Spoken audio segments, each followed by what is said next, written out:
मेरे देवर के पास अचानक से न जाने कहां से पैसे आ गया था। हमारा ताल्लुक गरीब घराने का था, लेकिन अचानक से इतना ज्यादा पैसा आना मेरी समझ से बाहर था। मैं विधवा थी। कुछ साल पहले मेरे पति का देहांत हो गया था और मेरे आगे पीछे भी कोई नहीं था। मेरा एक बेटा था 8 साल का। मेरी शादी बहुत कम उम्र में हुई थी और अब मेरी उम्र 28 साल थी। पति के देहांत के बाद मेरे पास सिर्फ देवर का सहारा था। मेरे मायके में सिर्फ मेरी माँ थी, जो मेरी शादी की अगले साल ही दुनिया से चली गई थी। बाकी किसी रिश्तेदार से मुझे उम्मीद नहीं थी कि वे मुझे और मेरे बेटे को सहारा देंगे। इसीलिए मैंने देवर के साथ रहने का फैसला कर लिया।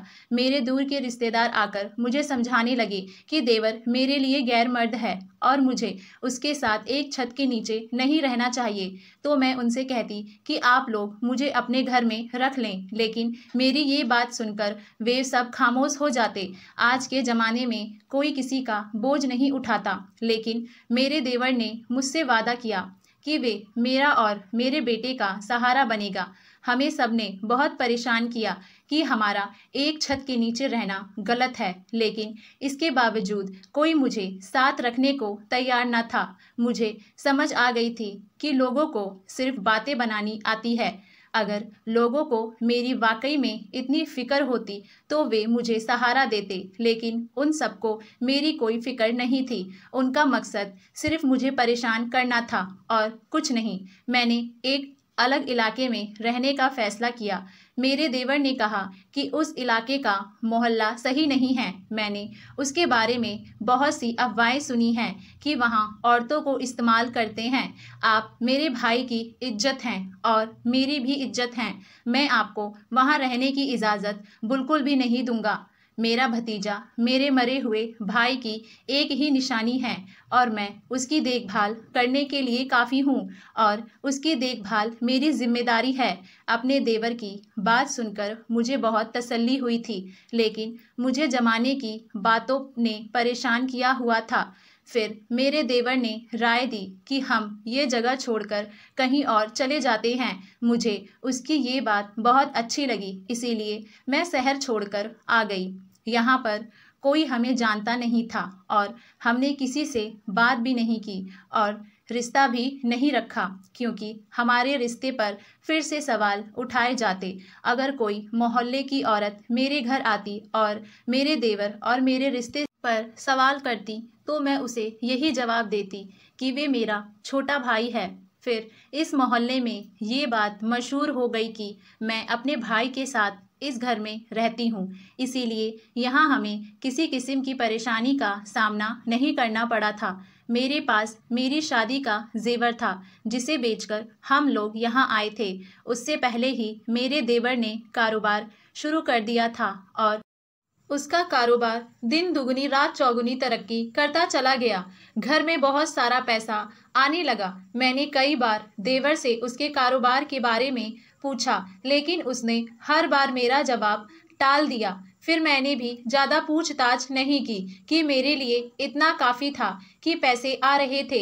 मेरा देवर अच्छा इंसान था, मुझे उससे किसी गलत काम की उम्मीद नहीं थी, इसीलिए मैंने ज़्यादा छानबीन नहीं की। देवर के पास बहुत सारा पैसा आ गया और हमने ये मोहल्ला छोड़ दिया और बहुत बड़ा घर खरीद लिया। अब हमें बड़े घर में रहने लगे थे। हमारा रहन सहन अमीरों वाला हो गया था। ज़्यादा पैसे आने की वजह से सारे रिश्तेदार गरीब थे और बार बार हमारे घर आने लगे। मेरे देवर की शादी नहीं हुई थी और मेरे देवर का पैसा देखकर सबकी आंखें चमकने लगी और मैं उन सबकी आंखों में खटकने लगी। वे लोग जिन्हें पहले ही देवर के साथ रहने पर ऐतराज़ था, अब तो और ज़्यादा बढ़ चढ़कर बोल रहे थे। कुछ ने तो ये कह दिया कि देवर के साथ शादी कर लो वरना अलग रहो, तुम्हारा उसके साथ रहना सही नहीं है। सबकी बातों ने मेरा दिल दुखाया था। वाकई में मेरा उसके साथ रहना सही नहीं था, लेकिन उन्हीं लोगों से जब मैं कहती कि मुझे अपने साथ रख लो तो वही लोग आंखें फेर लेते। बड़े घर में आने के बाद मैंने एक बूढ़ी नौकरानी रख ली थी जो हर वक्त हमारे साथ रहती थी, यानी कि मैं घर में अब अकेली नहीं रहती थी। अमीर होने के बाद भी देवर ने एक और काम शुरू कर दिया था। वे हर महीने 50 लड़कियों की शादी करवाता। वे लड़कियां बहुत गरीब घराने से होती थीं। फिर शादी करवाने के बाद उस कपल को हनीमून के बजाय तीर्थ यात्रा पर भेज देता और सारा खर्चा खुद उठाता। देवर के इस बात से मैं बेहद खुश हो गई थी। लेकिन अजीब बात ये थी कि जब भी लड़की तीर्थ के लिए जाती, वापस विधवा होकर आती। मुझे परेशानी होने लगी, क्योंकि ऐसा हर लड़की के साथ होने लगा था। ये बातें सुनकर मेरा देवर भी परेशान हो गया था, क्योंकि उसने ऊपर वाले के दर्शन के लिए ये जिम्मा उठाया था गरीब लड़कियों की शादी करवाने का और उन्हें तीर्थ यात्रा पर भेजने का। लेकिन ये अजीब किस्म की अनहोनी होने लगी थी। मेरे देवर ने कहा कि मैं इस बात का किसी लड़की को पता ना चलने दूं कि जो भी लड़की शादी के बाद तीर्थ यात्रा पर जाती है, वे विधवा होकर वापस आती है। मुझे देवर की बात बहुत अजीब लगी थी। मेरे हिसाब से तो लड़कियों को मालूम होना चाहिए था और तीर्थ यात्रा पर जाने से पहले, क्योंकि अजीब और गरीब किस्म का हादसा होता था जो हर लड़की के साथ हो रहा था, जो कि तीर्थ यात्रा से वापस आ रही थी। मैंने अपने देवर को ये बात समझाने की कोशिश की कि लड़कियों को पहले इस बारे में मालूम होना चाहिए कि यात्रा से वापसी के वक्त उसके पति का देहांत हो जाता है। लेकिन मेरे इस बात पर जिंदगी में पहली बार मेरा देवर मुझ पर भड़क उठा था। अचानक इस तरह के रवैये ने मुझे काफ़ी ज़्यादा परेशान कर दिया था।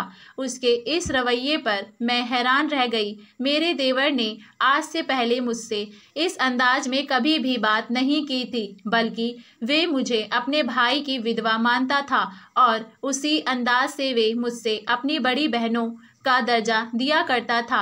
लेकिन आज जिस तरह मेरे देवर ने मुझसे बात की थी, उसके इस रवैये पर मुझे अब तक यकीन नहीं आ रहा था। मेरा देवर मुझसे बदतमीजी करके जा चुका था, जबकि मैं ये सोच सोच कर परेशान हो रही थी कि आखिर मेरे देवर को क्या हुआ है। मैंने अपने बेटे को खाना खिलाया और उसे सुला दिया, जबकि खुद की नींद उड़ चुकी थी, क्योंकि मेरे देवर का रवैया दिन ब दिन काफ़ी ज़्यादा अजीब होता जा रहा था। मैंने अपने देवर को हमेशा नरमी से बात करते हुए देखा था, लेकिन पिछले कुछ दिनों से मेरे देवर का जो रूप मेरे सामने आ रहा था, वे किसी भी तरह यकीन करने वाला नहीं था। अब तो मेरा देवर दिन ब दिन काफ़ी ज़्यादा बदतमीज़ होता जा रहा था। आज जब अचानक से उसने मेरे साथ इतनी बदतमीजी से बात की, तो मैं हैरान रह गई। मेरा देवर रात भर न आया और मैं उसका इंतज़ार करती रही। कहीं ना कहीं अब मुझे इस बात पर शक होने लगा कि वे कोई गलत काम तो नहीं करता, क्योंकि दिन ब दिन घर में इतना पैसा आना, और जब जो हकीकत मुझे पता चली थी कि लड़कियों को तीर्थ यात्रा पर भेजना और उसके पति का देहांत हो जाना, तमाम सोचें मेरे दिमाग में घूम रही थीं। कड़ी सी कड़ी मिलने पर मुझे इस बात पर यकीन होने लगा कि ज़रूर दाल में कुछ काला है। उस रात वे घर वापस नहीं आया था। वे अगले 3 दिन से घर वापस नहीं आया। मुझे अब काफ़ी परेशानी होने लगी थी कि आखिर मेरा देवर गया तो कहाँ गया, क्योंकि आज से पहले ऐसा कभी नहीं हुआ था कि मेरा देवर 3-3 दिन तक घर वापस ना आए। मैं इसी सिलसिले में सोच रही थी कि अचानक से कमरे का दरवाज़ा खुला। मैंने अपने कमरे में से बाहर आकर देखा, मेरा 8 साल का बेटा अपने स्कूल गया हुआ था। तकरीबन दिन का वक्त था। दिन के इस वक्त मेरा देवर कभी भी मेरे कमरे में नहीं आता था, लेकिन आज इस हालत में मेरे कमरे में आया था। उसे देखकर मैं हैरान रह गई, क्योंकि मेरा देवर शराब के नशे में धुत था। मैंने आज तक अपने देवर को किसी गलत चीज़ को हाथ लगाते हुए भी नहीं देखा था।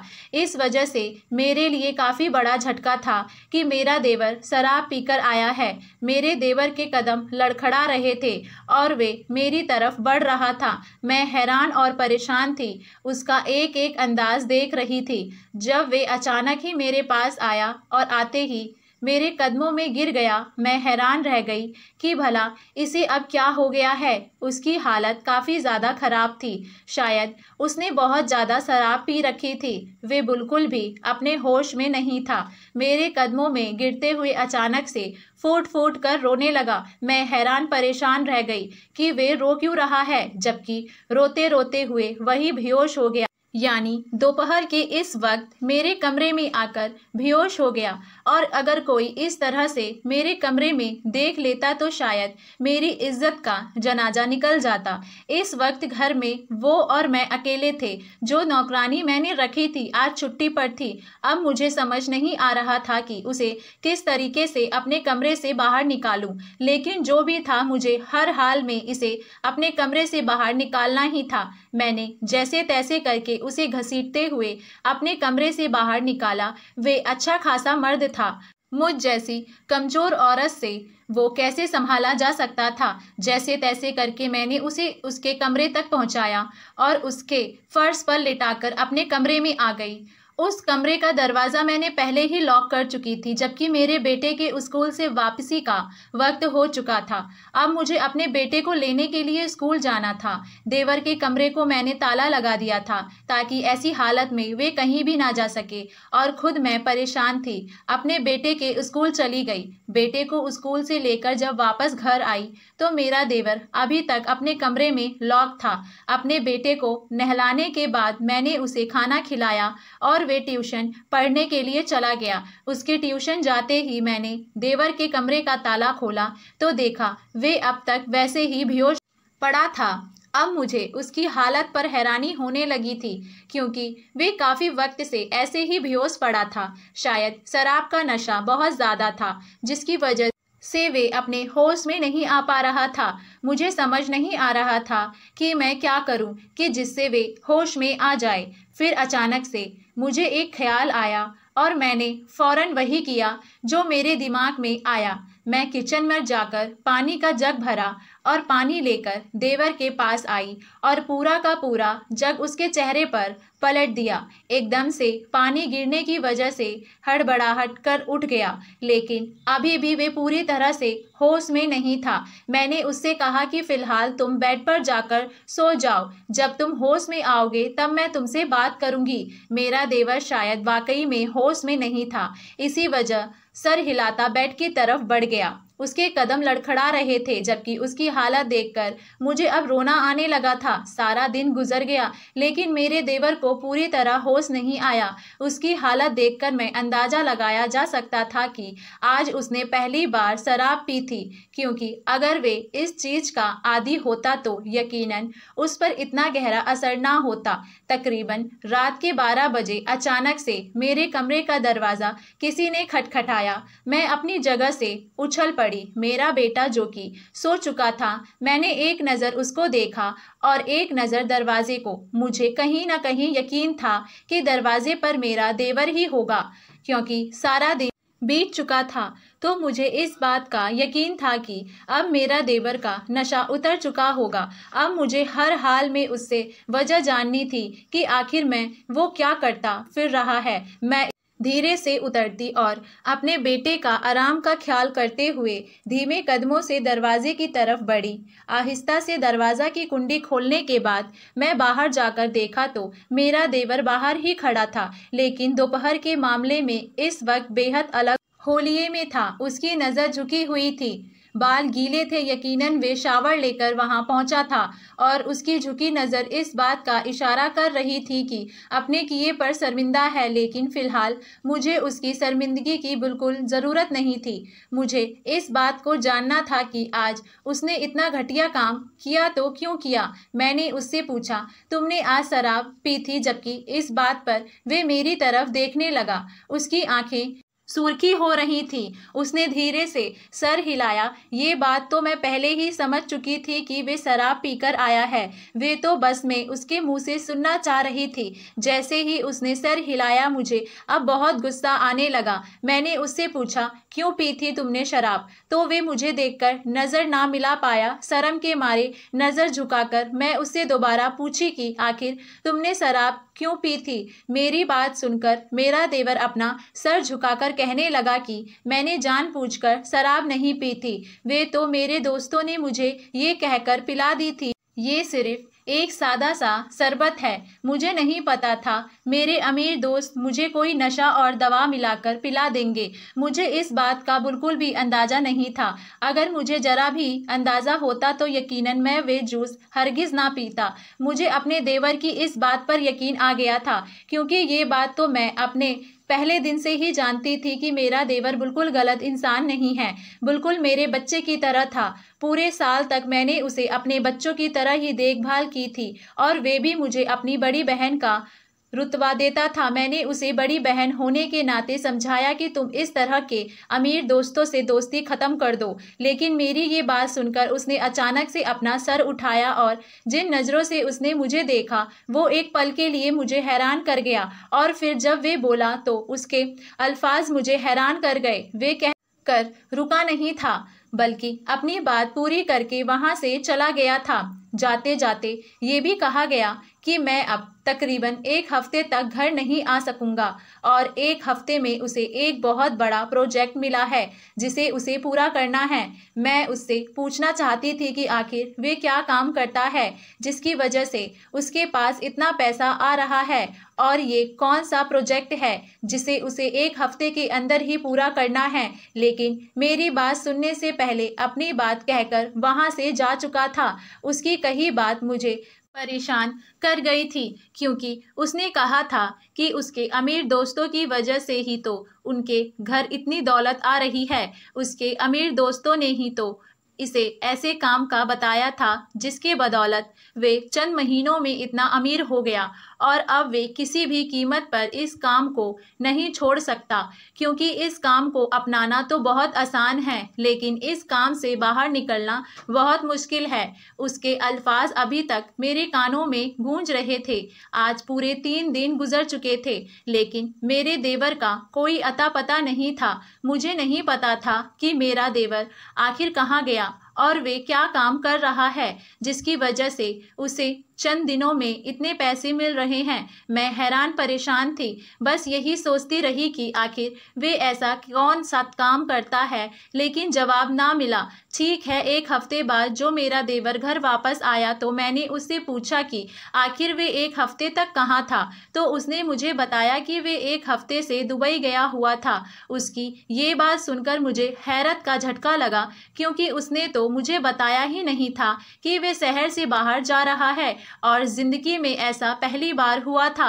वे मुल्क से बाहर गया था, क्योंकि आज से पहले तो वे मुल्क में रहकर ही काम कर रहा था। अक्सर वे दूसरे शहर जाता रहता था और मुझे बताकर जाता था कि वे दूसरे शहर जा रहा है काम के सिलसिले में, लेकिन आज जो बात उसने मुझे बताई थी वे मुझे हैरान कर गई थी, क्योंकि दूसरे मुल्क जाना तो इतना आसान काम नहीं होता। मुझे नहीं पता था कि मेरा देवर 1 हफ्ता दुबई रहकर आया है और जब पता चला तो उसकी ये बात सुनकर मुझे वाकई में बहुत ज़्यादा हैरत हुई। तो मैंने उससे पूछा कि आखिर 1 हफ्ते में दुबई में क्या काम कर रहे थे।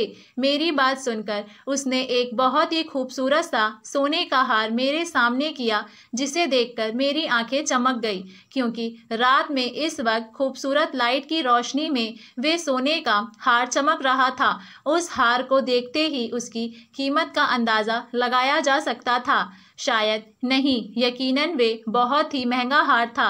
मैंने अपने देवर से पूछा कि वे ये कहाँ से लाया, तो उसने कहा कि दुबई के शेख ने उसे तोहफे के तौर पर दिया है।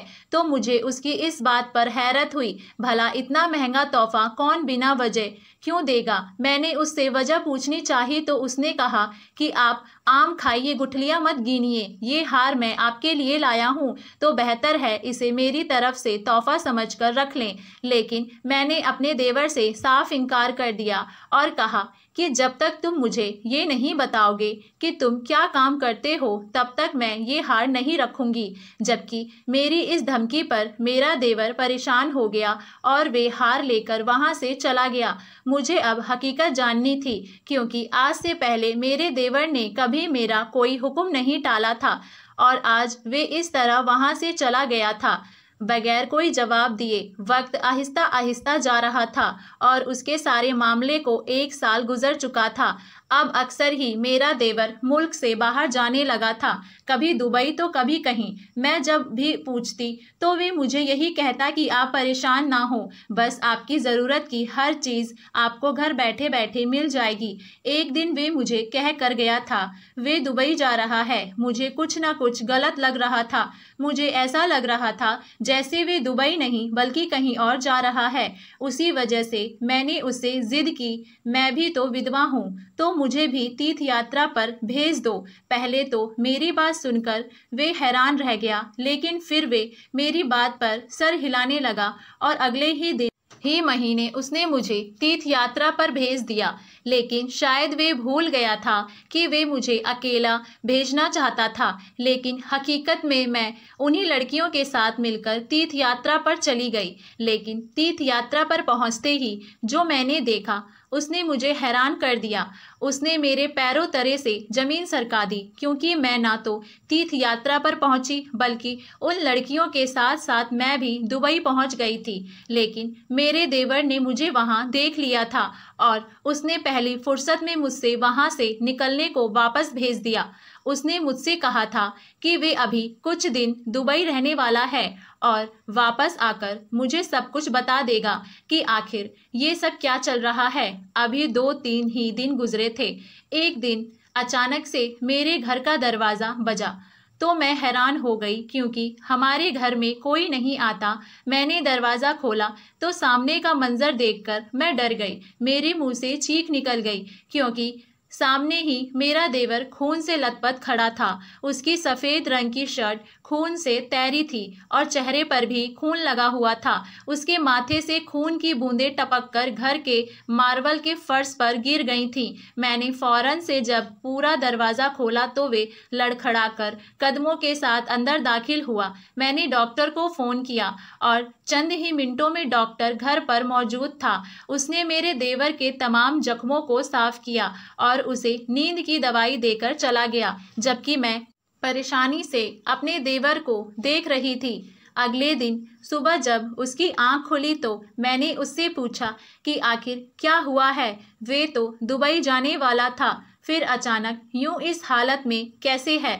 मेरी तरफ देखकर मुस्कुराया, कहने लगा कि गलत का अंजाम भी बुरा ही होता है। मैं गलत रास्ते पर चल पड़ा था तो उसकी सज़ा तो भुगतनी थी। मैंने अपने रब से दुआ मांगी थी कि मेरे गुनाहों की सज़ा मुझे इसी दुनिया में मिल जाए। उस दुनिया की सज़ा बहुत मुश्किल होती है जो बर्दाश्त ना हो सके। इस दुनिया में भगत लोग तो बेहतर हैं। वे रोते हुए बोला तो मैंने उससे पूछा कि क्या गलत काम करने लग गए थे तुम तो? उसने मुझे बताया कि मैं लड़कियों की शादी नहीं करवाता था, बल्कि मैं दुबई के गैंगों के लिए काम करता था। गरीब घराने की लड़कियों को शादी के जाल में फंसाकर डॉन के आदमियों से उनकी शादी करवाया करता था और शादी के बाद उन्हें तीर्थ यात्रा के नाम पर दुबई भेज दिया जाता था। जैसे ही वे लड़कियां दुबई पहुंचती थीं तो उन्हें बेच दिया जाता था। 1 या 1.5 हफ्ते तक उन्हें इस्तेमाल करने के बाद ये कहकर उन्हें वापस भेज दिया जाता था कि उनका पति मर चुका है, क्योंकि ये बात तो वे लड़कियां खुद भी नहीं जान पाती थी कि उनके साथ क्या हो रहा है, क्या वही उनके असली पति हैं या नहीं। उन्हें तो बस ये बताया जाता था कि उनकी शादी इस आदमी से हुई है, लेकिन असल हकीकत दुबई का डॉन वे लड़कियां बेच देता था जिनकी मुंह मांगी कीमत उसे मिलती थी। इस काम के लिए अलग अलग मुल्कों से लड़कियों का इंतज़ाम किया जाता था और इसी तरह हमारे इलाके में से और मेरे वो अमीर दोस्त ही ये काम करते थे। हम लोग उन गरीब लड़कियों को शादी का लालच देकर दुबई भेज देते थे और वहाँ उनके साथ क्या होता था ये वे लड़कियां खुद भी नहीं समझ पाती थीं, क्योंकि वे जिन लोगों के साथ रहती थीं उन्हें यही लगता कि वे उनके पति ही हैं, लेकिन हकीकत में उनके पति नहीं होते थे, बल्कि वे लड़कियां उन्हें बेची गई होती थी। मुझे इस बात का एहसास हो गया था, उसी वजह से मैंने उनसे माफ़ी मांग ली थी और दुबई के डॉन को मना कर दिया था कि अब से ये काम नहीं करना चाहता। उस वजह से उसने अपने बंदे भेजकर मुझ पर हमला करवाया और मुझे मारने की कोशिश की, लेकिन जैसे तैसे करके मैं वहां से बच गया। अपने देवर की सारी बात सुनकर मुझे अब उससे नफरत महसूस होने लगी थी, क्योंकि वो एक दो नहीं बल्कि अनगिनत लड़कियों की जिंदगी बर्बाद कर चुका था। फिलहाल मैं उसे माफ करने का कोई इरादा नहीं रखती थी। उस वजह से मैंने पुलिस को फोन कर दिया और उसे पुलिस के हवाले कर दिया। उसके लिए यही सजा बेहतर थी, क्योंकि उसने अपना जुर्म कबूल कर लिया था। उस वजह से उसे उम्र कैद की सजा हो गई। मैंने वे घर छोड़ दिया था, क्योंकि वे मेहनत के पैसों की कमाई से नहीं खरीदा गया था। बुरे कर्मों का बुरा ही अंजाम होता है। उम्मीद करती हूँ आप सभी लोगों को हमारी ये कहानी पसंद आई होगी। कहानी कैसी लगी हमें नीचे कमेंट बॉक्स में ज़रूर बताएं।